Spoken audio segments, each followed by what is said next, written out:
అనంతపురం జిల్లా జెడ్పీ సర్వసభ్య సమావేశం వాడివేడిగా జరిగింది.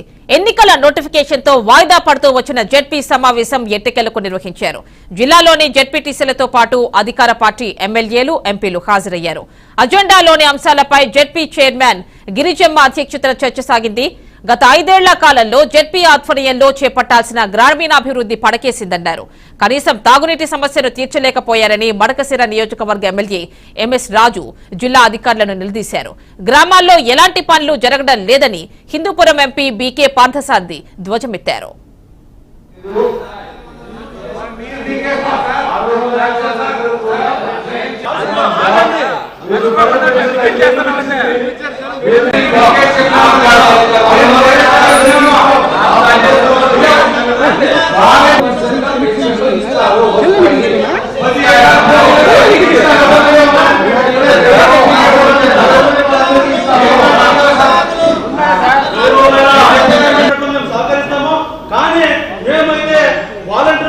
గవర్నమెంట్ లో ప్రతి ఇంటికి కూడా ఇచ్చినాము. మీరు కూడా అలాగే చేయాలని మేము మీకు